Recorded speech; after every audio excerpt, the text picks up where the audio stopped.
Olá meu amigo, salve meu irmão, como vão vocês?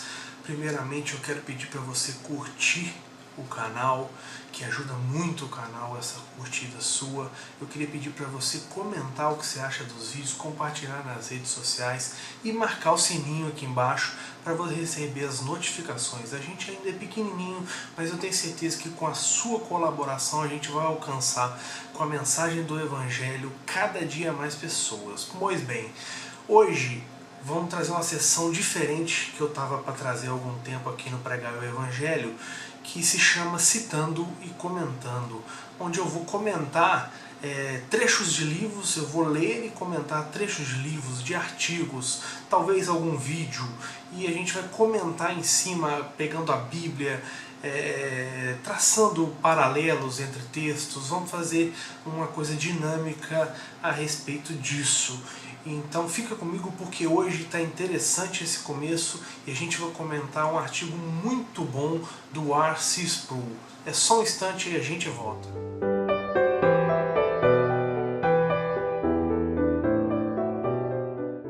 Isso mesmo, o artigo de hoje é do reverendo R.C. Sproul. Ele é um artigo que eu vou deixar o link aqui na descrição. Ele é um artigo que a gente traduziu na parceria, com autorização, né, do Ligonier Ministries, e ele está no site, no nosso site do pregaroevangelho.com.br. Você vai lá na seção artigos externos, você vai ver a nossa tradução dele lá. E nesse artigo, o R.C. Sproul conta uma experiência que ele teve no início do ministério dele. Uma experiência onde ele passou comandando, assumindo o púlpito de uma igreja cujo pastor tinha caído doente. Esse pastor era muito amado pela igreja, muito, mas muito amado. Você percebe na tradução, ao contar a experiência, como era amado esse pastor para aquela igreja, para aquela congregação. E ele tinha ficado 25 anos servindo aquela igreja e tinha caído gravemente doente. Então o R.C. Sproul estava lá no começo do ministério dele e assumiu o púlpito servindo aquela igreja por meses. Ele ficou meses. E ele conta que num sábado à noite ele recebe uma notícia de que aquele pastor muito amado provavelmente não viveria até o dia seguinte. Ele provavelmente não ia. Amanheceria um domingo morto, e era domingo de ceia. E aquela gente, aqueles crentes daquela congregação estavam muito apreensivos. Muito tristes e praticamente inconsoláveis com aquela pessoa que partia de repente, né? E com a iminência daquela notícia. Então, não deixa de ler, tá? Dá um pause e lê lá, que eu só estou resumindo. Então todo mundo apreensivo, e era dia de ceia, como eu disse. Era dia de ceia no domingo.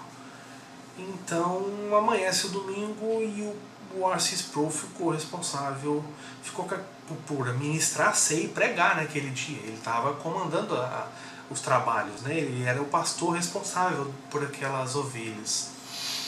E ele conta que ministrou a ceia, passou pelo sacramento, ele orou muito a Deus para que o desse uma unção mais especial possível para poder servir aquela gente que estava tão numa agonia grande, numa tristeza, numa apreensão muito grande. E que ele ministrou a ceia e pregou. Quando ele terminou de pregar, ele achou horrível. Ele sentia como se nunca tivesse falhado tão miseravelmente como naquele dia. A pregação foi morta, ele diz, eu estou olhando aqui, ele diz, a pregação foi morta e parecia que eu estava conversando comigo mesmo. Quando eu pronunciei a bênção e fui para a parte de trás da igreja, eu realmente desejava que houvesse um buraco na terra em que eu pudesse pular. Então eu não teria que enfrentar essas pessoas. Eu me senti tão miserável por ter decepcionado. Veja bem, Ele sentia em si que tinha decepcionado aquelas pessoas em levar a ela uma palavra de consolo, em levar uma pregação bíblica que atingisse a alma delas, que as consolasse. E ele conta que ficou de pé na porta dos fundos e quando eles começaram a sair da igreja um por um, ele não podia acreditar no que aconteceu. Essas pessoas saíam e era como se ele, palavras dele, pode abrir aspas, é como se elas tivessem sido atingidas entre os olhos. Estavam estupefatas e surpresas. Eles estavam em estado de choque. Um após o outro disse que nunca tinham sido tão emocionados com a poderosa presença de Deus como aquela que tinham experimentado nesse culto. Uma senhora me disse, ele relata, a presença do Espírito Santo era tão espessa hoje que poderíamos cortá-la com uma faca. Ele disse que não podia acreditar. Ele se sentia, ele fala que é interessante que ele fala, eu me senti como Jacó quando ele acordou de seu sonho e disse, certamente Deus estava neste lugar e eu não sabia disso. E é esse o ponto que eu quero trazer. É esse o ponto que eu quero comentar. Deus estava nesse lugar e ele parecia não saber disso. Mas certamente Deus estava. O primeiro ponto que eu quero traçar disso, fazer um comentário, é trazendo a respeito do próprio Deus. Dizendo, e sem temer a redundância, sem temer o chover no molhado, que esse Deus, o único Deus verdadeiro, ele é um Deus que promete e cumpre, independentemente da capacidade humana em permanecer fiel a ele. Se você pegar os primeiros versículos de Mateus, no primeiro capítulo de Mateus, onde Mateus descreve a genealogia de Jesus, naquelas 3 sequências de 14 nomes, você vai ver que de 14 gerações, né? Você vai ver que ali você tem fascínoras, adúlteros, pecadores, pessoas horríveis, ao mesmo tempo onde tem homens piedosos, reis piedosos. E aquilo ali a gente aprende muito com essa passagem, muita gente pula ela, mas ali a gente tem muito a aprender, onde a gente percebe que a glória de Deus não depende do homem, que aquele trambolhão de pecadores misturados com homens piedosos, também pecadores, mas piedosos, de pessoas que se voltaram contra Deus, de fascínoros, adúlteros, você vê que a glória de Deus prevalece e a promessa dele prevalece. Ele é fiel à promessa dele. Não a capacidade humana é que garante que a promessa dele se cumpra, mas ele, Deus, é que garante. E aquela genealogia termina em Jesus Cristo, né? Então, Deus honra tudo que ele promete. E uma dessas promessas é estar entre o seu povo reunido. E na ceia, né? Estar entre o seu povo, estar vivo, Cristo vivo entre o seu povo. E outro aspecto que eu quero trazer, o número 2, vamos dizer assim, é que a presença de Deus não está absolutamente, pode colocar em caixa alta, vinculada a sentimentos humanos. Você pode ver no relato do Sproul, que ele conta pra gente, nesse artigo, como ele mostra que ele se sentiu um miserável que tinha falhado, e talvez ele, na capacidade humana, tenha falhado, mas a presença de Deus se fez sentir naquele povo. Ele não sentiu essa presença naquele dia, mas aquele povo foi arrebatado pela presença de Deus, né? Então, a presença de Deus, o agir de Deus, ele não está condicionado aos sentimentos humanos. Deus está presente todo o tempo, em todo lugar. E a gente não fica dizendo, eu estou sentindo Deus. Eu estou sentindo Deus agora, enquanto gravo esse vídeo. Você está sentindo Deus agora, enquanto me ouve, me assiste. Você não está sentindo, você não está arrepiado, mas Deus está aqui, Deus está aí.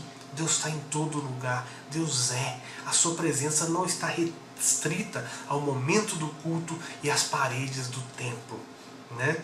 Então, os seus arrepios, entenda comigo, os seus arrepios não são Deus. Os seus arrepios são você se emocionando, reagindo ao falar de Deus, ao cantar sobre Deus, ao ouvir sobre Deus. Na imensa maioria das vezes, você não vai sentir a presença de Deus, mas Ele vai estar lá. Deus vai estar lá. Por vezes você vai apenas constatar, como Jacó no seu sonho, Deus estava nesse lugar. Como Sproul constatou com o relato do povo que saía, como tivesse sido atingido entre os olhos, chocado pela presença de Deus, pelo agir do Espírito Santo.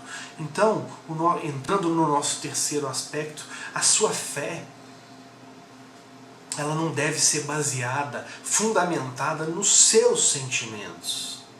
Ela deve ser fundamentada em que? Você me pergunta, em que, Sandro, eu vou basear minha fé? Em que eu vou fundamentar minha fé? A Bíblia nos ensina, Deus nos ensina, ela deve ser fundamentada em Cristo, nos atributos de Deus, em quem Deus é. Se a sua fé é sustentada pelos seus sentimentos, você vai estar andando, meu irmão, me desculpe te dizer, mas andando em areia movediça. E esses sentimentos vão te jogar nas profundezas da confusão. E Deus não é Deus de confusão. Você quer que eu use a Bíblia para te provar isso? Jeremias 17:9 diz assim: enganoso é o coração mais do que todas as coisas, e desesperadamente corrupto, quem o conhecerá? O homem é incerto, o coração humano é incerto, ele te trai. O seu sentimento que você acha que é Deus, na verdade é um arrepio, uma emoção. A presença de Deus é constante. E Ele não tem um potenciômetro da presença que Ele liga na hora do culto. Entendeu? Não existe esse potenciômetro como o botão de volume do seu aparelho de som. Não existe. Entendeu, meu irmão? Deus não tem potenciômetro. Deus é. Ele é imutável. Você deve se concentrar em quê, então? Não nos seus sentimentos, mas na palavra de Deus. Se concentre na palavra de Deus, naquilo que Ele diz que vai fazer. E não naquilo que você consegue perceber ou sentir que Ele está fazendo. Às vezes vai parecer a você que teu Deus até mesmo te esqueceu, que a resposta nunca mais virá, mas ela vem. E Deus está agindo, ainda que ela não venha, ainda que você não perceba, Deus está agindo, Deus está cuidando do seu povo, e se Ele disse, Ele fará, porque Ele é Deus, Ele é o Todo-Poderoso, sentindo você ou não. E a presença dEle é uma dessas coisas que Ele garante aos que o buscam. Se você busca ou Ele não busca, Jesus disse que jamais vai lançar fora aquele que busca. Jamais. Então a gente tira essa lição também. Número 4, o argumento que eu quero trazer, é que fazer a vontade de Deus é o que nos deixa perto de Deus. É isso que a Bíblia ensina pra gente. Como você quer sentir Deus, como você quer estar na presença de Deus, o que fazer para estar na presença de Deus? Você tem que fazer a vontade de Deus. É isso que a Bíblia ensina de Gênesis a Apocalipse. Se você pegar a primeira oferta lá de Caim e Abel, a boa oferta de Abel, a má oferta de Caim, aquilo tem uma representatividade gigantesca que não cabe aqui nesse vídeo. Lá em Mateus 7:21 está dito: nem todo o que me diz Senhor, Senhor entrará no reino dos céus, mas aquele que faz a vontade de meu Pai que está nos céus. Rodopiar, arrepiar, gritar, emitir sons estranhos e ridículos não são sinais de estar perto de Deus, e muito menos de sentir Deus. Ficar babando, caído pelo chão, isso não é sentir Deus. Tá ok? Sentir Deus não é ver bola de fogo, mato queimado, nada disso. Isso não é sentir Deus. Lembra, Deus não tem potenciômetro. Deus não liga potenciômetro quando você se emociona. Para a gente concluir, trazendo a nossa reflexão sobre esse artigo do Sproul, a gente tem que entender que toda obra, meu irmão, entenda comigo, fixa isso na sua cabeça, deixa o Evangelho percorrer as tuas veias, fazer parte da tua vida. E você tem que entender que o Evangelho, ele não veio te dizer o que fazer ou como fazer. O Evangelho, a boa nova de Cristo, veio dizer o que Deus fez. Eu já citei isso no outro vídeo e não me canso e vou repetir 1 milhão de vezes, 1 milhão de vídeos. O Evangelho vem dizer o que Deus fez. Quando as pessoas desse relato do Sproul disseram sentir a presença de Deus, elas poderiam muito bem estar emocionadas apenas. E do lado de lá, ele, que visivelmente estava emocionado, propenso, buscando essa presença, o sentir dessa presença, ele não sentiu. Mas Deus estava lá. E Deus naquela noite confortou aquele povo que o buscava. Confortou aquele povo aflito que o buscava. Não porque eles sentiram, porque a gente cita de novo que o R.C. Sproul não sentiu. Ele cita isso. Não. Deus confortou aquele povo porque Ele promete que conforta o seu povo. Porque Ele é um Deus que cuida do seu povo. Ele ministra a sua graça sobre o seu povo de acordo consigo mesmo. Mas seja o que for, nada daquilo que aconteceu nesse relato, naquele dia, naquela congregação que estava aflita pela doença de seu pastor, que não sobreviveria provavelmente até o dia seguinte, de seu amado pastor. Nada daquilo que aconteceu, daquele conforto, foi através e girou em torno da capacidade humana, da capacidade do Sproul de pregar, de aconselhar, de ministrar. Nada disso foi oriundo do sermão dele. Não.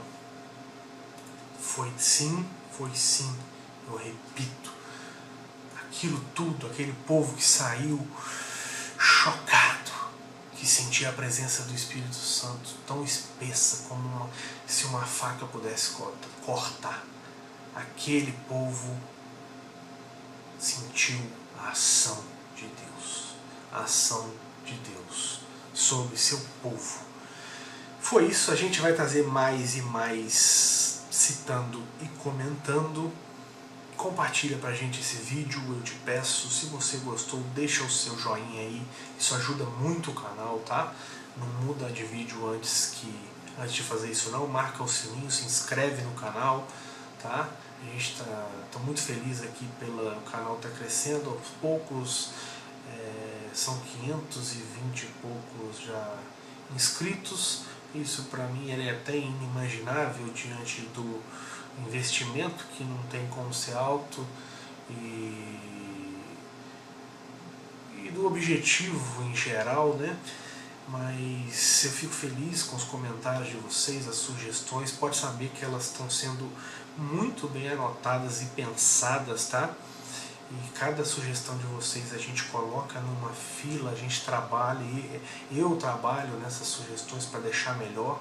Então, dá uma ajuda aí, compartilha esse vídeo, marca aí o sininho, se inscreve e fica comigo que vai ter mais. E me perdoa o delay de novo se essa semana está complicada, essa semana é a outra, pela mudança de residência. Mas o Pregar o Evangelho vai estar com vocês e o mais importante, o nosso Deus não deixará vocês de lado.